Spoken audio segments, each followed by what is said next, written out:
This episode of Marvel Standom is presented by eBay. We're all looking forward to Marvel Studios' Guardians of the Galaxy Volume 3, the epic conclusion of James Gunn's trilogy about everyone's favorite spacefaring misfits. But as part of that conclusion, we're going to see how Rocket got his start. Every hero has an origin story, so fans can pay tribute to one of our favorite Guardians with this brand new and totally adorable eBay-exclusive Funko Pop Flocked Baby Rocket from Marvel Studios' Guardians of the Galaxy Volume 3. Remember, eBay is the only place to score the Guardians of the Galaxy Flocked Baby Rocket Raccoon Funko Pop, which is an exclusive eBay drop. Head on over to eBay on Tuesday, April 11th to get yours.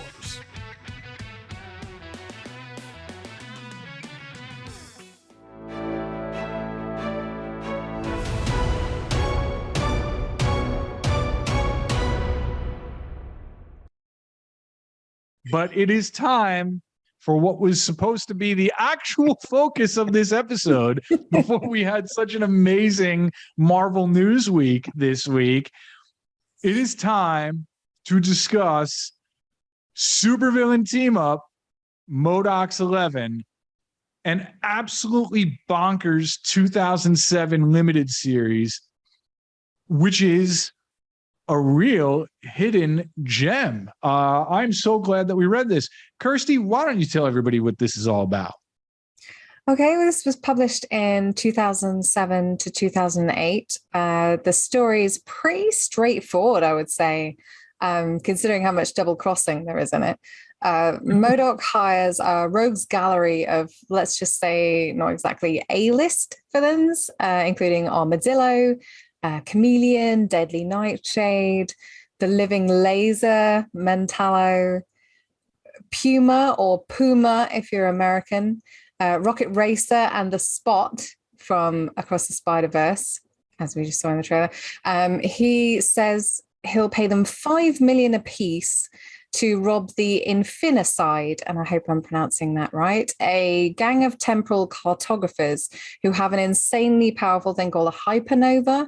M.O.D.O.K wants to do something really terrible with it, but we're never quite sure until the last minute what that thing is. Everyone's on board, except there's a few layers going on. Chameleon is really the ultra adaptoid working for AIM. Rocket Racer secretly on Team Shield. The Spot is ready to sell out to the Mandarin. So it's amazing then that M.O.D.O.K ultimately wins in this one, having thought enough chess moves ahead to achieve his evil goal, which is, and prepare yourself, killing a woman he had a one-night stand with because she rejected him. He really is that pathetic. There's so many incels in M.O.D.O.K's 11, like including M.O.D.O.K himself. But I love this. And I just want to point out, before we started the show today, I had to be reminded, I'm like, whose idea was it to do this book? And Al, like, very sheepishly kind of raised his hand as if he was in trouble. And like, I'm like, no, I'm like, this is delightful. Why did you decide on this, Al? Was this just like timely because of Quantumania, or you on a Fred Van Lente kick? Like, yeah, what's going on? I mean, 6 of one and half dozen of the others. So, there he is, old Big Ed himself. Yeah. Lovely look at him. Yeah, I mean, I love Fred Van Lente's work. I think he did so much great stuff for Marvel around this time. The peak of what he did, I think, was when he was working with Greg Pak on Incredible Hercules, which is so good and doesn't get talked about nearly enough nowadays. But this as a mini is just so intricate. It's this beautiful little clockwork ball that just unwinds and unfurls this ridiculously complex plan of M.O.D.O.K's, which, you know, as Kirsty says, it plays out actually quite straightforwardly as the comic goes on. But he is playing proper kind of 12-dimensional chess with everybody.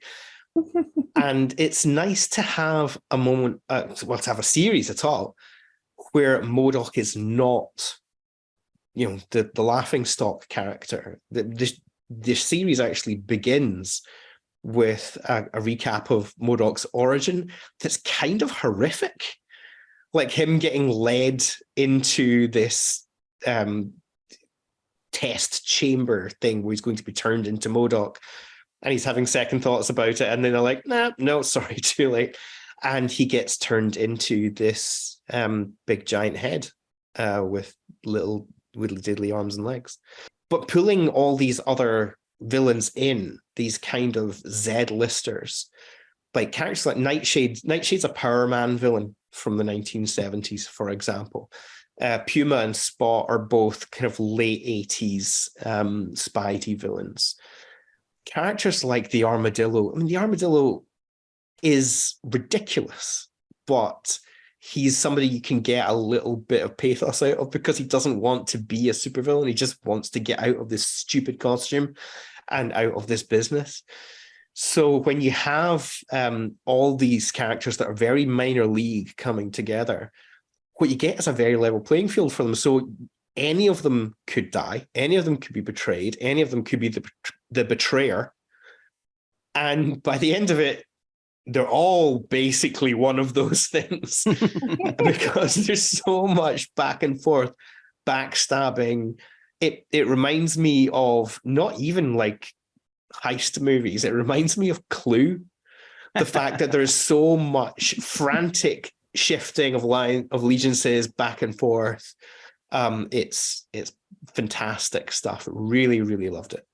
Yeah, I don't know if you guys have this too, but one of the things that really resonated with me with this story was that as a kid, I had a random comic book that had Puma and Rocket Racer and Prowler, but teaming up on it. I had I got the Cap Wolf comics when they were new, and Deadly Nightshade's a big part of that. And so there's that weird thing, like when you're old like us and you didn't grow up with every single comic book available to you on the internet, you kind of have like this weird thing where you would just get that one comic that, your mom bought you in a series that you're not reading, and you just kind of latch onto those characters that you never really see again, and they kind of become your characters. And I had a lot of that when again, Puma and Rocket Racer and Deadly Nightshade show up in this. I've maybe read 3 other comics with those characters in it. So it kind of had not only that any of these could die and you can go any direction with them, but also it was so good to see my friends again, sort of feeling that you only get with these lower level characters. And that made the whole thing kind of, I'm getting all sappy, kind of special in a way. I mean, it's a big goofy heist or whodunit sort of thing, but it was also, I felt real nostalgia seeing these guys again. Yeah, when you have these kind of memorable but not famous characters, they will always be somebody's favorite character, because Mark Grunwald used to say that every comic is somebody's first comic.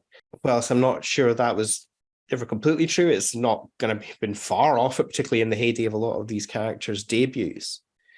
So when you look at somebody like the Puma, for example, who had quite a memorable run of appearances in Spidey comics in the late 80s and early 90s, there is a group of people who have a huge fondness for that character.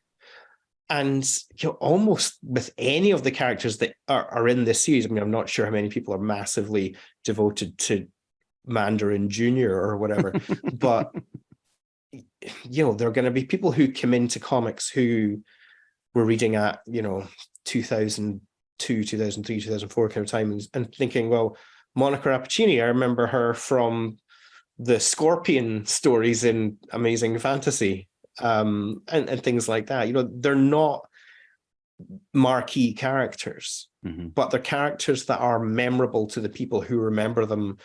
They're memorable to the people who remember them. You know what I mean? And everything has its fans. And so when you draw together from the pages of the official handbook of the Marvel Universe enough good little minor characters, you can put together a cool crew like they've done here. This is a really fun comic. I mean, it's so easy to get through. Do you know what I mean? I think I read it all in maybe under an hour or something. It's really breezy. And I have memory problems. So the way this is set out at the beginning with, you know how usually you just get like the wall of text of like, you know, what happened last issue or whatever in the tiny print. And you're sort of like, okay, I think I remember that. Yeah. But this has just a really cool way of starting the issues with like, MODOK is giving these guys 5 million to rob this shit from them, and then this happened, and you're just like, oh, okay, yeah, I remember what happened. Because I forget so easily. I'm like a fish going around the bowl, you know. So, yeah, I love that, and I really wish that more comics took that approach rather than the sort of, you know, previously on where you sort of have to get really involved. Because if I'm reading a series and it's been like a month or 2 months since the last issue, I would say I'm like more hesitant to go back, which is why I tend to read them all when something's finished or wrapped up. Like I'll read the whole thing. Because I find it really hard to remember what happened last time, and even the little bit at the beginning doesn't help me. But this is just a good time, isn't it? And just that ending where it just, you know, he's gone through so much just to pull this plan together, and it's all just about getting back at a woman who rejected him once, and it's just so sad and grim, but also pretty funny. There's a real Venture Brothers vibe to this. Yes. You know, where it's, and of course, like that's, you know, that's unavoidable because Venture Brothers is like so inspired by, you know, like advanced idea mechanics in particular, and like these weird corners of Marvel Comics. But the idea that it is a story about these failures, like just these pathetic failures, like just trying to live their weird lives, has like a real, you know, it's just thematically in tune with Venture Brothers. And I gotta say, Fred Van Lente, I can't really describe his writing or his tone, but I think this and his other work is a lot closer to what you try, like that indescribable, like it's not really quippy, it's light, it's funny, but it's not necessarily making fun of itself. It's intricate, it's weird, like it takes itself as seriously as any John Hickman comic for the most part. You know, the actual logic of the story and the beats of the story, even though there are all of these funny and pathetic and weird moments throughout. Fred Van Lente should just be a much bigger, like, should be a superstar writer. I have not read a ton of Fred Van Lente comics, but every single one of them that I've read, I've just like really enjoyed. And as Al said at the start of this segment, the one to devour, the one that I just recommend any Marvel fan at all, you must read The Incredible Hercules. Like, you just absolutely must. That series is a delight. And it's just like this. It's weird and it's funny and but it also is cosmic and it's emotional. I don't understand how this guy isn't jumping back and forth with bidding wars between Marvel and DC for his services, the way there was with, you know, Bendis and all these other guys. Like, and this story is a gem. Like, would I give this to the most casual of readers? No, but you know, I want more now. Like I want, you know, put this guy on a Superman book or something. You know, I just feel like his voice is right for so many things. And I think there's a reason why you couldn't give this series to the most casual of readers, because actually there's nothing external to it. Right. All you need to know is that it's a group of loser supervillains and M.O.D.O.K is clever. because everything within these 5 issues, it's wild and it goes all over the place, but it's absolutely watertight in its plotting. It is a machine, and it is a kind of hermetically sealed unit that can be placed wherever, whenever. And there are so few big 2 comics that you can say that about. It's such a valuable thing. I think I totally agree with you, and I love Fred Van Lente. I don't want to take away from this at all, but we also need the art is doing a lot of that heavy lifting along with this. I mean, the pacing of this final pages of where everything's being kind of unfolding and the reveal of MODOK's chalkboard as it goes along there. That's something you can only do in comics, because part of I just because of the way that our culture is right now, part of this I'm reading it, I'm like, man, it's a bummer that AIM is so cool. AIM needs to be out there, and why was AIM kind of wasted in the MCU and all of that sort of stuff. But when you read something like this, it's you can only do that type of pacing in comics. And Francis Portella's character work here, it's not just the pacing, but also the facial expressions, the way that he gets them out of Armadillo. There's that one gag where he says something about MODOK's butt, and it's a 3-panel bit where he says the thing and then there's a pause, and then well, if he had one sort of thing. And Armadillo's not the most expressive character, and just that tight line work that he does to pull that expression out of there. It's perfectly detailed and excellent storytelling to kind of meet this story. And I hate these digital colors so much that I think it kind of buries how good the line and character work is here. The individual characters are so well delineated in terms of their vibes. Mm-hmm. Basically, like whenever Mentalo comes on the page, you just think, wow, before he even says anything, you think this guy is a douche. This is an Entourage style character in a supervillain team-up comic book. And he's perfectly rendered by Francis Portela. Just beautiful stuff. If you want more Francis Portela, he's worked for DC as well, right? He did New 52 Legion of Superheroes, Batman Gotham Knights, and on Marvel, he did Black Panther, Wolverine First Class, and the Halo Bloodline miniseries, which I've heard really good things about, actually, so I might check it out. Never played a Halo game, but I'll get into it. There's something about this series, too. It calls back, there was just this period in the 2000s, etc., where Marvel was doing such a good job exploring the lives of its villains, like especially its weirder corners. This feels kind of part of a set with the brilliant The Hood miniseries,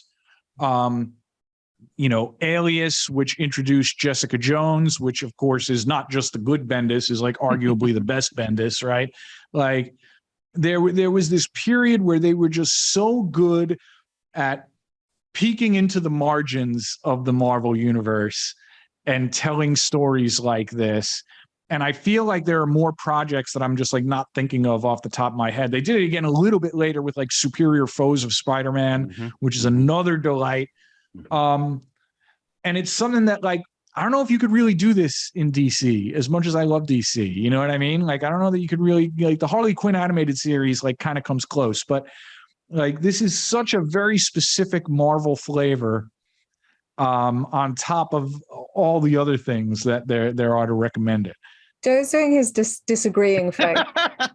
Well, because when you throw D and C list characters together and make them into an interesting team, that's the JLI model. I mean, that's I guess. Yeah. I mean, they're not villains, but they did the same thing. No, this has JLI fingerprints all over it. I mean, even the use of the facial expressions and the characters bouncing off each other. You could throw Booster and Beetle into this, and they'd fit. No. Don't. You host a DC Standom podcast. Don't diminish them there. And I love JLI, but I was really talking specifically about the villains. Like Yeah, okay. that's my defense here, Joe. I mean, Like, Secret Society of that's my only Supervillains. It was probably the first villain-centric comic, wasn't it? Was there anything before that? They had it. Even in JLI, you've got the Clock King, Big Sur. There you go. Yeah. All that kind of gang, Justice League Antarctica. Yeah. Kirsty wanted to hit on where this ranks along with other M.O.D.O.K stories. And I'll be honest, like I don't know how many other M.O.D.O.K stories I've read that like weren't, drawn by Jack Kirby. So yeah, he gets played for laughs a lot. And it's understandable because he's a giant head with tiny wiggly diddly arms and legs. But there is a story there was a series that was called Captain America and the Falcon, and it was from about 2000, sort of mid 2000s, and it was drawn by Bart Sears. Now, Bart Sears. I'm not a huge Bart Sears fan, right? But this had I think it was written at that point by Christopher Priest. I can't remember whether Bart Sears was still on art at that point, or whether he moved on and somebody else was drawing. But there is a M.O.D.O.K story in which M.O.D.O.K is just utterly terrifying. And like the fact that you would have a giant head with tiny little arms and legs, if that appeared in your house, you would need to change your trousers because you don't expect that. Doesn't happen very often. It's irregular. Look, I'm here. You're telling me that there's a Chris Priest, Captain America, and the Falcon story with M.O.D.O.K and Bart Sears art. I'm going to find this thing. Oh, I am in. Right. Mike's going to log off here and immediately read it. Yeah, like it's like, when can I clock out today? I'm going to find this comic. It seems like Van Lente is perfect for this. I was doing a little trivia hunt on him before the show, and he co-authored and staged a play based on the life of Jack Kirby called King Kirby at one point, apparently. So it feels like that Mike, you and Fred should know each other by now and be friends. I have met Fred. Oh, you have? I don't know if you remember, like Fred has been along when the Jack Kirby Museum, and I see that Rand Hoppy from the Kirby Museum is here in the comments with us today. When the Kirby Museum does our annual tour of the Lower East Side of New York City, where we hit up some historic Jack Kirby locations, including his birthplace, which is a holy site in New York City, as far as I'm concerned. I know Fred has been on one of those. So, yeah, obviously there's some real love for the actual M.O.D.O.K source material in this book. Fred, if you're watching, we'd love to have you on the show. Oh, yes. I can confirm as well, by the way, I have found that comic. It is Captain America and the Falcon, issue 8 from 2004. It's not drawn by Bart Sears, but it is drawn by Andrea DeVito, who is also excellent. I'm going to read that whole series. Like, if Priest is writing it, I'm reading it. Before we get off the M.O.D.O.K train, because we have 4 Marvel Snap players on this stream, I just want to call out into the void to this opponent that I stumbled across a week or so ago. Like, the anonymity of Marvel Snap and like the weird little interactions that you sometimes have with people just like make it even more like pure and wholesome. But somebody with a M.O.D.O.K avatar playing a M.O.D.O.K deck, their screen name was Not a Richard. And I just think that is like, whoever you are, like, I have to salute you. Any final thoughts on the first episode of Marvel Standom Book Club, focusing on supervillains team up, M.O.D.O.K's 11? Just that this was an utter delight all the way through. Yes. I know I had put off reading it until yesterday, and when I realized that I need to read was it for this. Kirsty busting your chops every day too about that, or just mine? Well, no, just yours, because they threw out before I logged off yesterday. They threw out, Mike hasn't even read it yet, and I was like, neither have I. So, and it was, I read it all in one sitting. But you act like you know, a real nag and a skull. No, you keep the things running. And I'm so grateful that I got to read it. I truly enjoyed it. So thank you, Al, for bringing this, and thank you, Kirsty, for making me read it. Yeah, it was a really fun time. I know none of us had read it, including you, Al, and we were really rolling the dice on it because it could have been, you know, turned out to be a terrible series, but we all had fun with it. So great recommendation. Thank you, buddy. I would also like to say happy birthday to Al. It's his birthday today, 25th birthday. That looks like a gun. It's my birthday!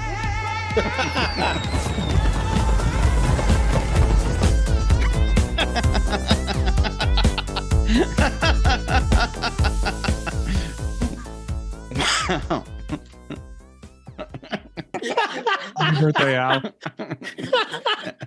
Thank you for joining. Thank you. On your Thank you very birthday. much. Really appreciate it. You should be off somewhere drinking many drinks, but you're here with us. So Oh, I literally just got a brand new bottle of nice tequila, so I'm going to be making some nice marks after this. Al, what do you got stuff to plug, right? Why don't you tell everybody where they can find you and the excellent work that you do? Yeah, you can find me. I'm still on Twitter as it collapses around us like a disappearing universe. I'm at House to Astonish over there. And the reason for that is that my podcast that I do with my co-host Paul O'Brien is called House to Astonish. It's a long story. And we're over at houseastonish.com. We do news and reviews and kind of mucking around with Marvel and DC and independent comics. And we also have a Thunderbolts reread podcast called The Lightning Round, which is on the same feed as House to Astonish. If you're a Terry Pratchett fan, I have another podcast called Desert Island Discworld, which is an interview podcast with terrific guests talking about their life and work and their Terry Pratchett book that they would take with them to a desert island. If you want to hear me talking about the X-Men, then I recently just finished a guest stint co-hosting Explain the X-Men while Jay Edidin was on parental leave. And that was terrific fun. You can go and hear me talking about not only the X-Men, but also Marvel UK stuff from the early 1990s, which is all completely bonkers. And Kirsty joined me on several episodes of shelfdust.com's podcast, The War Effort, where we talked about the original Marvel Secret Wars miniseries podcast that we did last year. And if you did enjoy that the first time around, then watch the skies, because there may be more of that coming very soon. And by there may be, I mean, yes, obviously there is. Sorry, keep it secret. I think that is it for another episode of Den of Geek Presents Marvel Standom Live. Don't forget to follow Den of Geek US on YouTube and twitch.tv/Den of Geek TV to catch our upcoming episodes. Kirsty, what are we doing next week? we are taking a look at some of the big Marvel movie crossovers that never happened. They got lost in development hell, and that's going to include the Blade and Underworld crossover movie, because the lead character of the Underworld movies is a Marvel character, which is, I don't think a lot of people know, but yeah, they were intending to put those two together at one point, and a lot more. Some really wild stuff from the past that just did not happen. So join us next week for that. It should be fun. I am so excited. Like, superhero live action projects that never came together is just like very, very, very much in my wheelhouse. So I can't wait. In the coming months, we're going to have some really cool interviews on this show as well. Don't forget, folks, we are also at Marvel Standom on Twitter and Instagram. Drop us a line. Let us know your burning questions. Tell us. Don't ask us. Tell us what you want us to cover in upcoming episodes. And don't forget about our DC show. Check out DC Standom when you can on all major podcast platforms, as well as our paranormal horror and supernatural show, Talking Strange, hosted by the brilliant Aaron Sagers. Now, if you came in late today, you'll be able to watch this entire episode on denofgeek.com or at our YouTube home, Den of Geek US. And don't forget to check out past episodes there and also wherever you get your podcast. Thank you to Andrew Halley, the best producer in any corner of the multiverse. You were on the ball today, pal. Special shout out to Michael R. He makes the podcast version of this show all it can be. And most of all, thank you all for watching, listening, following, and subscribing. This has been Marvel Standom on the Den of Geek Network. Until next time, remember, folks, we stand together.